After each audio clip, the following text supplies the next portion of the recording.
When I watched my fiancé sleeping with my sister, in my bed, the night before our wedding. I played that video for 500 guests, with a smile. And trust me, nobody saw the ending coming.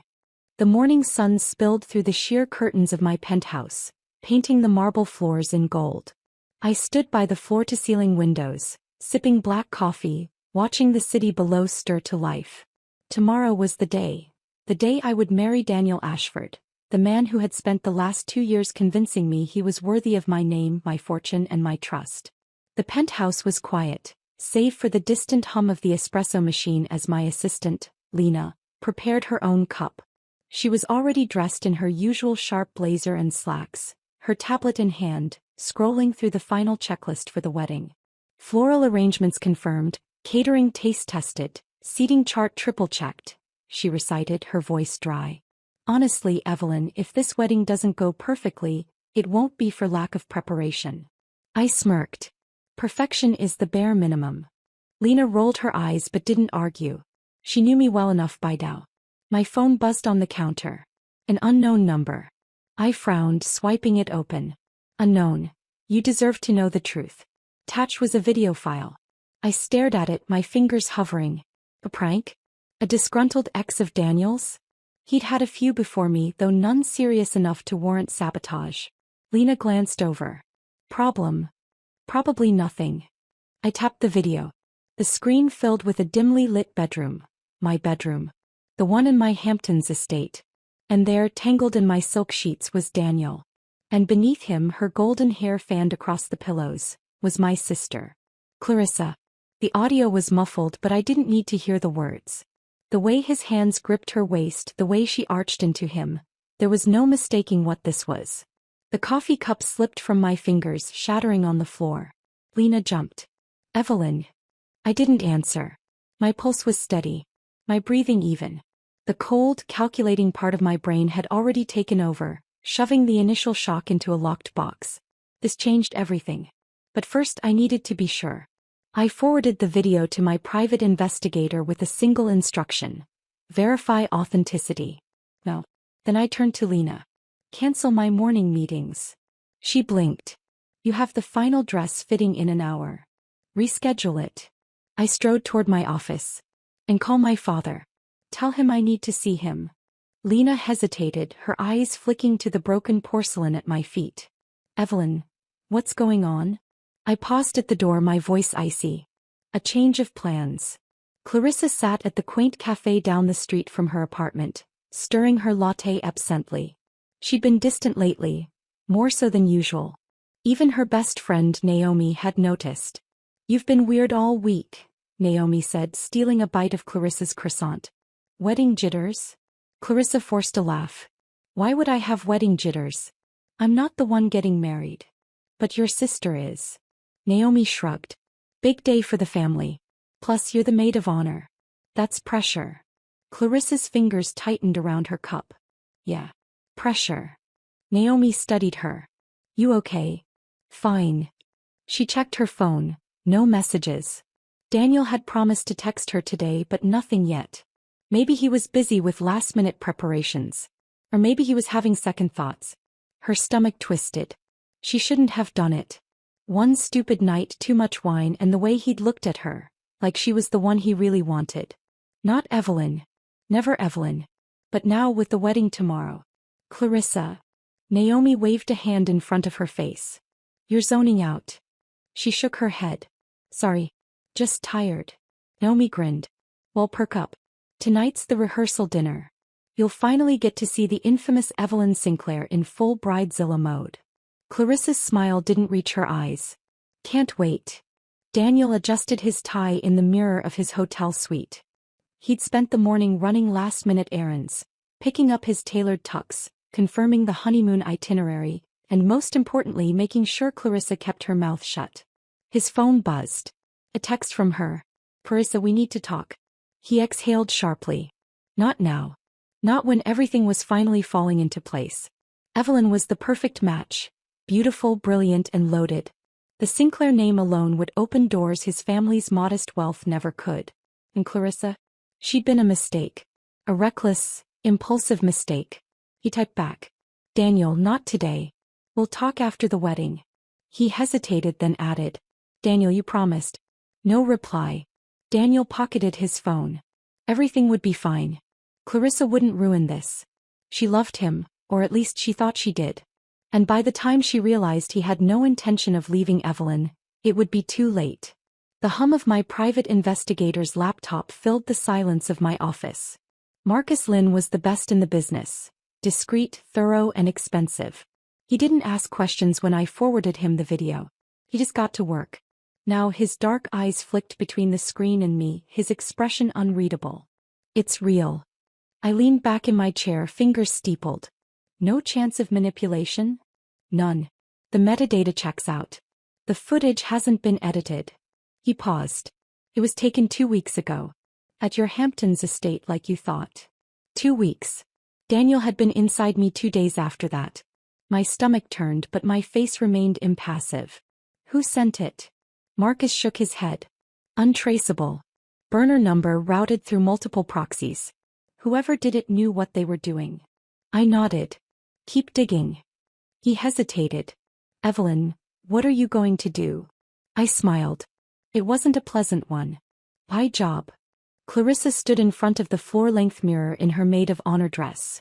A pale gold sheath that hugged her curves. She looked beautiful. It made her sick. Naomi whistled from the doorway. Damn. You ready? The car's here. Clarissa checked her phone again. Still nothing from Daniel. Coward. She slipped her phone into her clutch and forced a smile. Let's go. The ballroom of the Sinclair Grand glittered under crystal chandeliers. 400 guests would be here tomorrow, but tonight was just family and the wedding party, close enough to make an impact, small enough to control. I stood near the entrance, greeting arrivals with a flawless smile. My father, Robert Sinclair, lingered nearby, his sharp gaze missing nothing. He knew something was wrong. I hadn't told him about the video yet, just that we needed to talk. Then Daniel arrived. He looked every inch the perfect groom, tall, handsome, his smile warm as he crossed the room toward me. His hands found my waist, his lips brushing my cheek. You look stunning. I let him kiss me. Let him think everything was fine. You're late, I murmured. He chuckled. Last-minute tux adjustments. You know how it is. I did.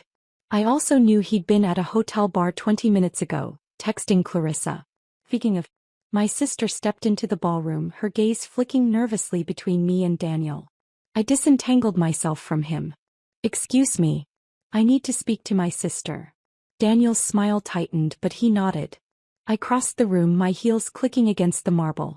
Clarissa stiffened as I approached. Evelyn. Her voice was too bright.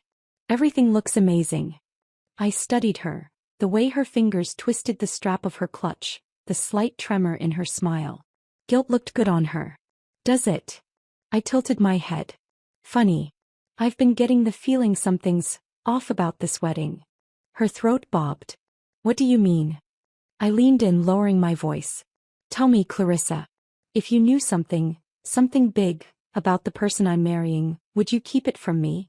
Her face paled. Before she could answer, my father's voice cut through the room. Evelyn. A word. I stepped back, smiling sweetly. We'll talk later. I didn't sleep that night. I fed my father about everything and the plans forward. He was furious, not on Daniel but Clarissa. The video played on a loop in my mind. Daniel's hands on my sister, her breathless laughter, the way he whispered her name like a prayer. Every frame was etched behind my eyelids. I sat at my desk as dawn bled into the sky, Marcus's report open in front of me. The video was real. The timestamp matched a weekend when Clarissa had dropped by the Hamptons estate while I was in Paris. Daniel had told me he was in meetings. Why? My phone buzzed. A message from Daniel. Daniel, can't wait to see you today. One more day until you're my wife. I stared at it. Then typed back. Me, I've been waiting for this my whole life. No lies detected. Clarissa hadn't slept either.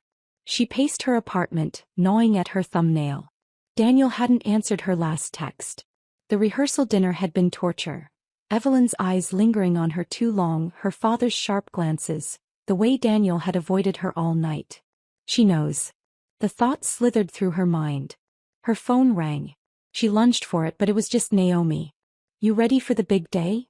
Naomi chirped. Clarissa's laugh was brittle. Yeah. So ready. You sound weird. Just tired. She hesitated. Hey, if you found out someone you loved was hiding something huge, would you confront them? Naomi snorted. Depends. Are we talking hid the last slice of pizza, or secret second family? Clarissa's stomach twisted. Something in between. Then yeah. Rip off the bandage. Clarissa exhaled. Maybe she should tell Evelyn. Maybe it wasn't too late. I stood in front of the mirror watching the stylist weave diamonds into my updo. The wedding dress, custom Vera Wang, ivory silk with a cathedral train, fit like it had been made for revenge. Lena strode in, her tablet in hand. Final head count is 517. The AV team confirmed the screens are synced. And your father wants to know if you're sure about this. I met her eyes in the mirror. Tell him I've never been more sure of anything. She hesitated. And Daniel? I smiled. What about him? Daniel adjusted his cufflinks in the groomsmen's suite, his reflection smug in the floor-length mirror. His best man Chris clapped him on the shoulder. Last hours of freedom, man. Daniel smirked. Trust me, marriage to Evelyn Sinclair is anything but a prison. Chris whistled. The money, the connections, you hit the jackpot. Daniel's phone buzzed. Another message from Clarissa. Clarissa, we need to talk. No. He deleted it. After today it wouldn't matter. The cathedral was packed. 500 guests in their finest silks and suits, the air thick with perfume and whispered anticipation. The Sinclairs didn't just have a wedding, they had an event. I stood at the back, my father's arm looped through mine. The orchestra swelled. The doors opened. And I walked. Every step was measured. Every breath controlled. I could see Daniel at the altar, his smile beatific. Clarissa stood to the side, her hands shaking around her bouquet. The priest began speaking. Daniel reached for my hand. I let him take it. Dearly beloved, we are gathered here in the sight of God and this congregation to join this man and this woman in holy matrimony. His eyes twinkled as he glanced at the crowd. If anyone present knows of any reason why these two should not be united, speak now. A beat. The cathedral held its breath. Or forever hold your peace. Silence. Then I turned to the crowd and said, before we begin, there's something you all should see. I raised the remote in my free hand. Daniel's smile faltered. I pressed play. The moment the screen flickered to life, the entire cathedral fell into a silence so deep I could hear the rustle of silk as guests leaned forward. Then the gasp started. The video was crystal clear. Daniel's back, the curve of Clarissa's bare shoulder, the unmistakable sounds of their betrayal echoing through the sacred space. The camera angle showed the Hamptons estate's master bedroom in perfect detail, right down to the Picasso hanging above the headboard. I didn't watch. I already knew every frame by heart. Dad, I watched them. Daniel's grip on my hand turned bone-crushing. His face drained of color, his mouth working soundlessly like a fish yanked from water. Clarissa made a small wounded noise. Her bouquet hit the floor with a muffled thud, roses scattering across the altar steps. Then the screaming started. Aunt Margaret fainted straight into the lap of the French ambassador. My father's business partner, Charles Whitmore, choked on his champagne, spraying the front row. In the third pew, Naomi, Clarissa's best friend, let out a strangled, "What the fuck?" loud enough to echo. But the best reaction? Daniel's mother.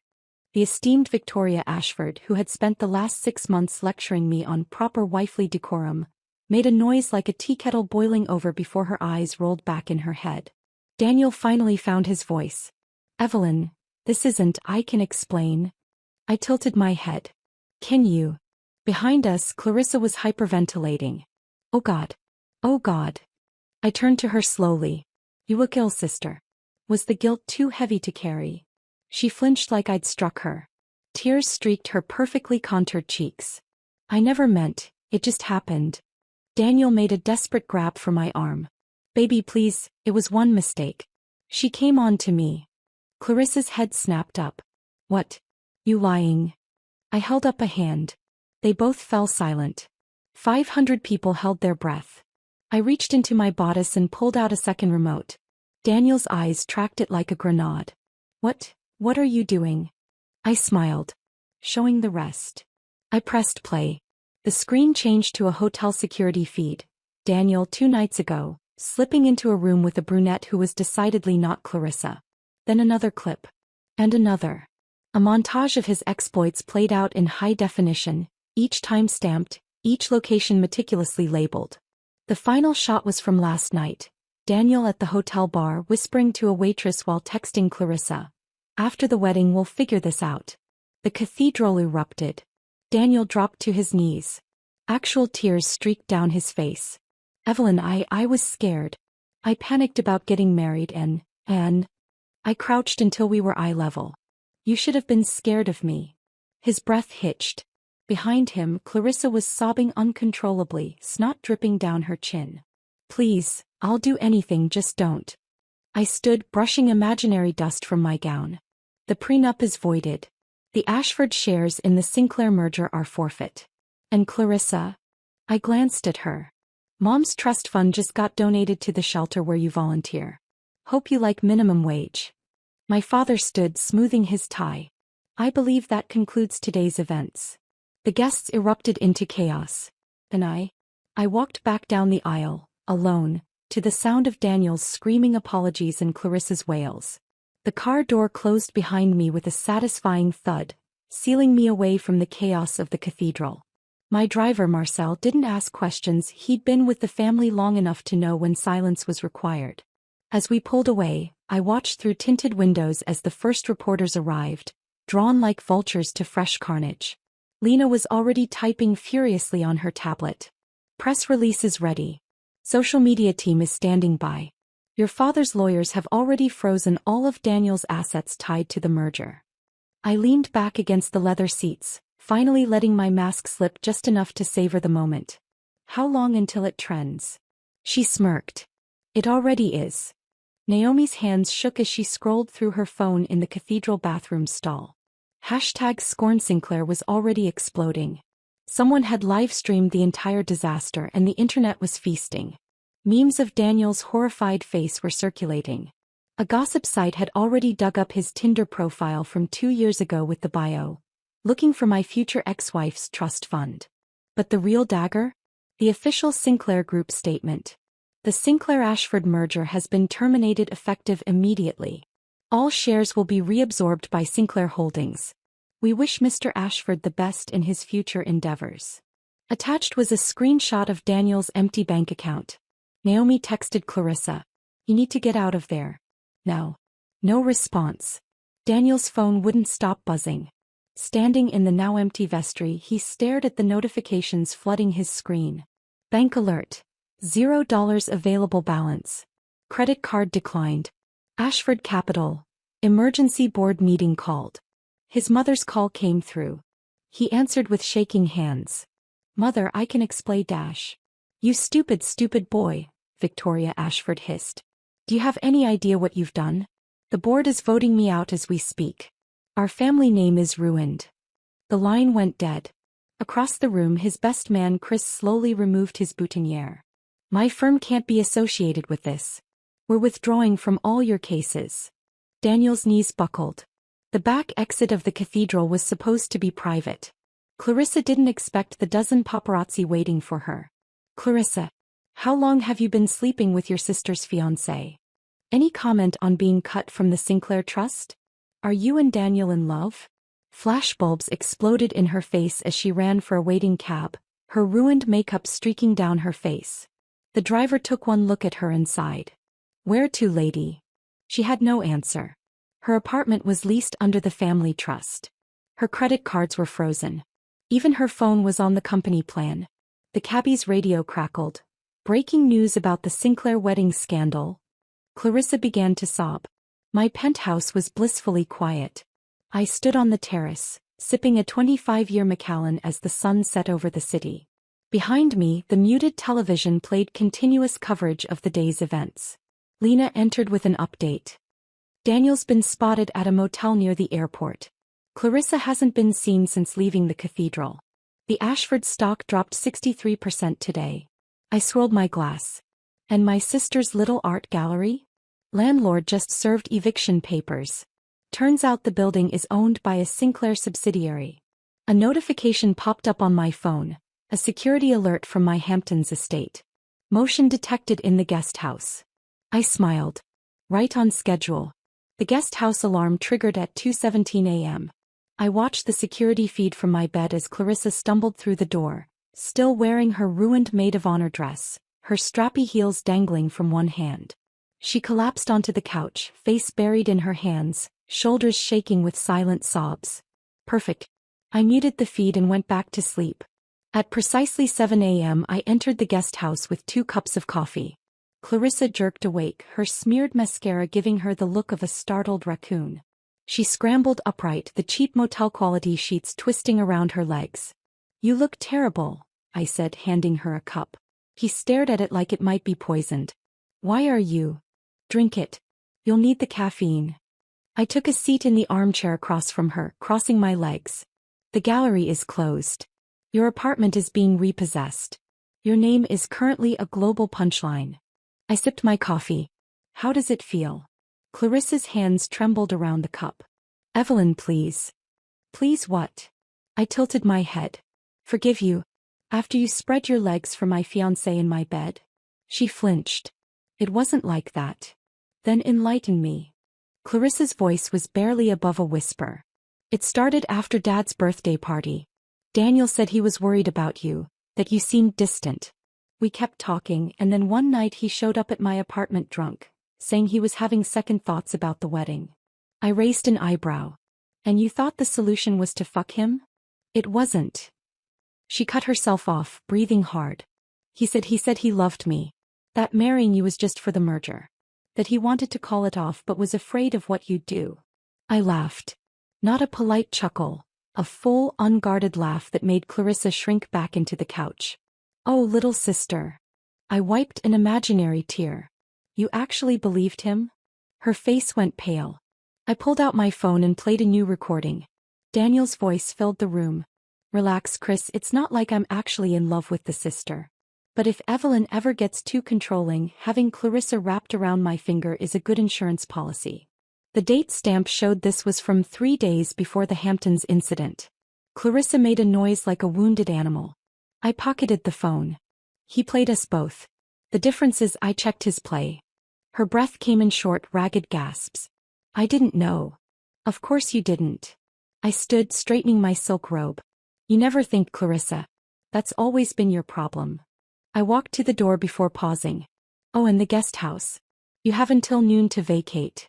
Security will escort you out." The no-tell-motel smelled like stale cigarettes and regret.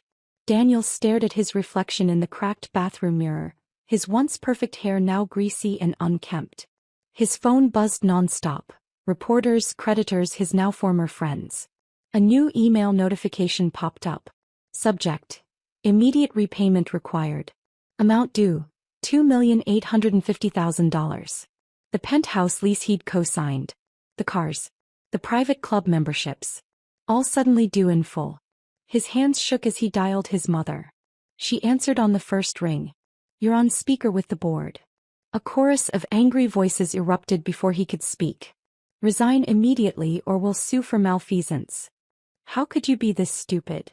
The Sinclair lawyers are tearing apart our—" Daniel hung up.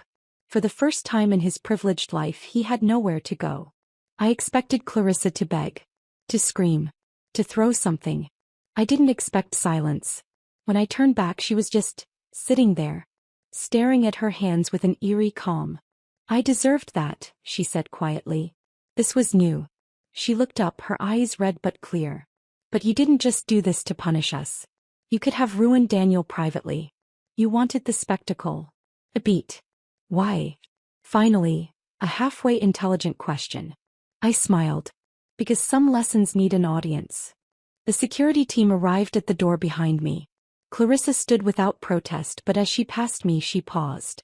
"He'll come crawling back to you, you know. Once he's desperate enough." I adjusted my robe's sleeve.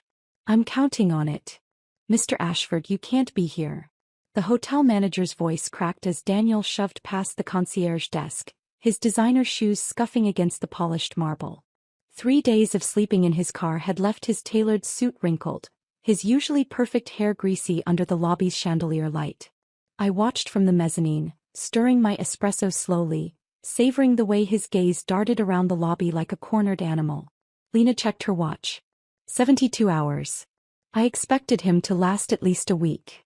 Daniel's head snapped up when he spotted me. His bloodshot eyes locked onto mine, raw desperation twisting his handsome features. Evelyn. His voice echoed too loud in the hushed luxury of the lobby. Please, just 5 minutes.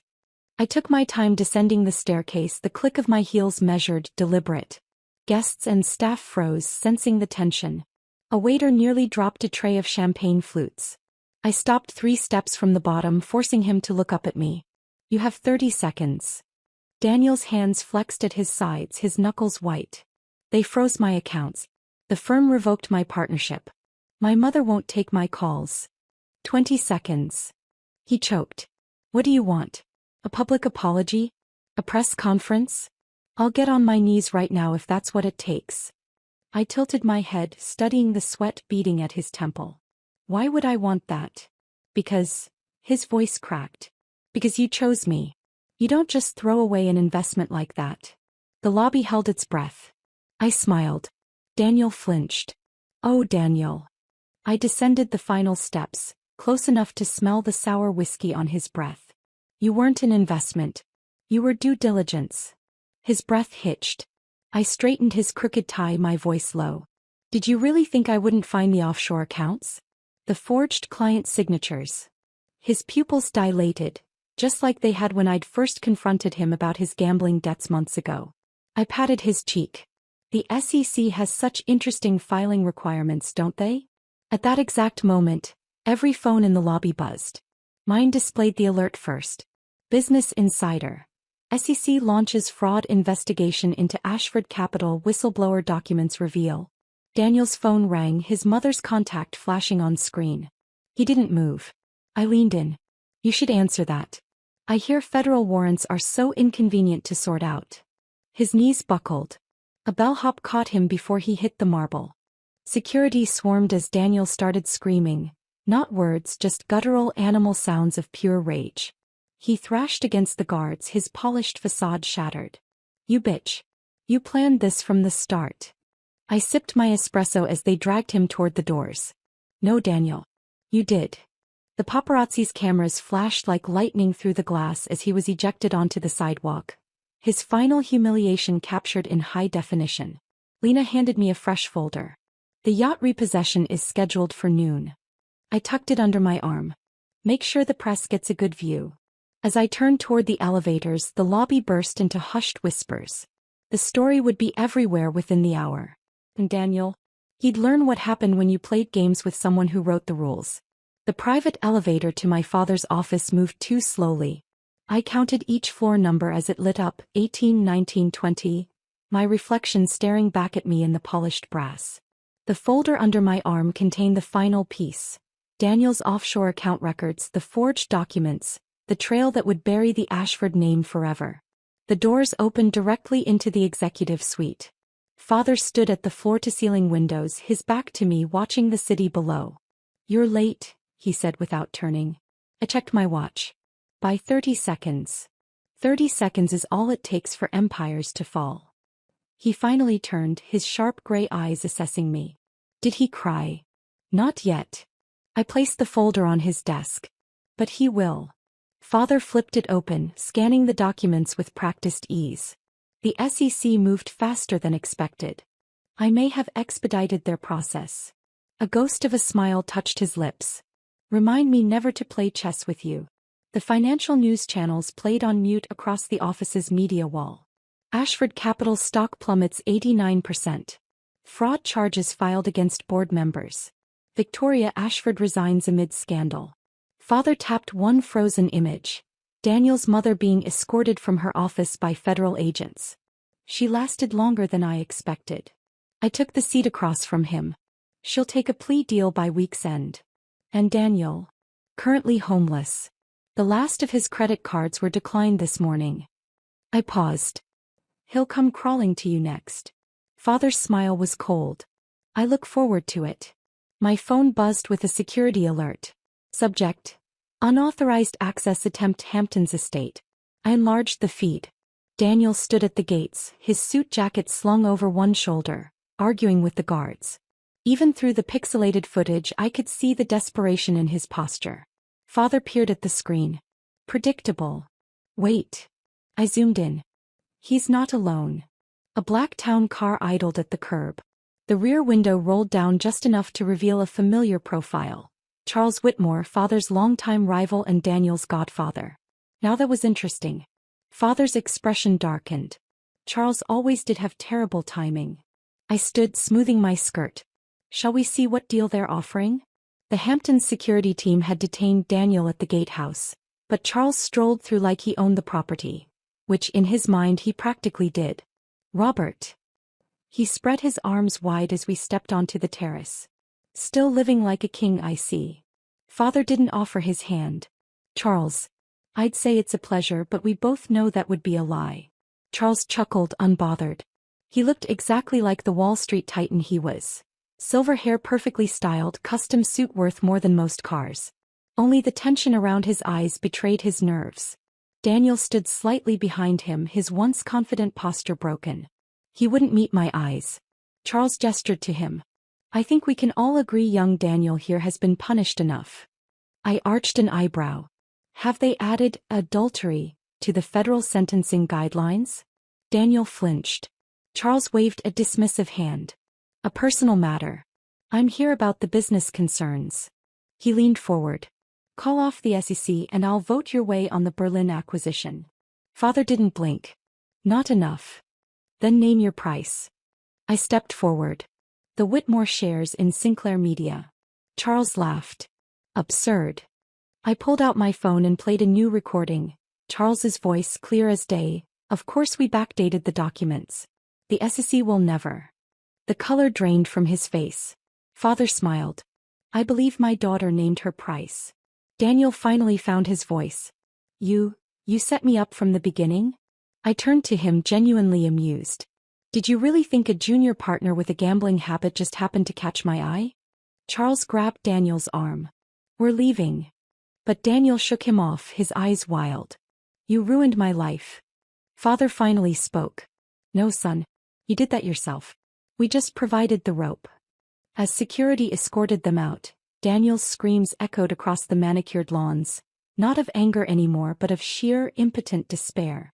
The morning after Charles Whitmore's humiliation, I found my father in the library, poring over century-old leather-bound ledgers instead of the digital dashboards that now controlled our empire. You're up early, I remarked, taking the chair across from him. He didn't look up from the yellowed pages. The past has a way of clarifying the present. He turned a fragile sheet, revealing a handwritten entry from 1987. Did you know the Whitmores tried to bankrupt us 3 generations ago? I read the corporate histories. I accepted the espresso Marcel brought in. But this wasn't just about settling old scores. Finally he closed the ledger. No. It was about proving you could finish what I started. The quiet admission hung between us. Outside, the Hamptons waves crashed against the shore with metronomic precision. I set down my cup. Who really sent the video? Marcus Lynn arrived at noon, his usual impeccable suit replaced by vacation casual linen shirt, dark sunglasses. He handed me a thumb drive. Took some digging, he said, accepting the iced tea a staff member offered. The video was uploaded through 17 proxy servers, but the original file. He tapped the drive. Came from your father's private server. I didn't react. And Daniel's financial leaks? Same source, different channels. He took a long drink. For what it's worth, the encryption was masterful. I only found it because I knew where to look. I slid an envelope across the table. Your usual fee, plus the villa in Sardinia you've been eyeing. He pocketed it without looking. You know, most daughters get jewelry for their birthdays. I smiled. Most daughters aren't me. I found father in the wine cellar, inspecting a 1945 Chateau Mouton Rothschild. Planning a celebration? I asked. He ran a finger along the bottle's dusty neck. This was your grandfather's. Saved it for. He trailed off. The right moment? He met my gaze. The necessary one. I placed the thumb drive on the tasting table between us. You orchestrated everything. No denial. No pretense. Just the quiet hum of the climate control system. Daniel was always going to betray you, he said finally. I merely ensured it happened on our terms. I leaned against the rack of 82 Bordeaux. The SEC investigation. The Whitmore leverage. All contingency plans. He set down the bottle. But the final move was always yours to make. The pieces clicked into place. How easily I'd accessed Daniel's financial records, how quickly the SEC had responded, why Charles had folded so completely. This wasn't just revenge. It was a test. And I'd passed. Daniel's final interview aired at 8 p.m. on CNBC. I watched from the penthouse as he sat hunched in a cheap studio, his once perfect hair now dull and overgrown. The cheer-in read, "Disgraced attorney speaks out. I was set up." The interviewer leaned forward. "Do you have any message for Evelyn Sinclair?" Daniel's hands shook. He knew. From the beginning. The merger, the wedding. His voice broke. It was all a trap. The interviewer pressed. "Any proof?" A long pause. Then quietly, "Joe." The segment cut to commercial. Lena muted the TV. "His mother disowned him this morning. The Bar Association disbarred him an hour ago." I swirled my bourbon. "Where is he now?" "Checked into a motel outside Newark." She checked her tablet. "Paid for with the last of his cash." I nodded. "Have a car sent. Take him to the airport." Lena blinked. "You're letting him go?" I smiled. "No. I'm making sure he stays exactly where I can see him." Father's study at midnight. The safe behind the Rothko painting stood open, revealing a single manila envelope. He handed it to me without ceremony. The Whitmore shares. The Berlin acquisition. And my resignation letter. I froze. "What?" He sat heavily in his chair, suddenly looking every one of his 68 years. "You've earned this company 10 times over this month."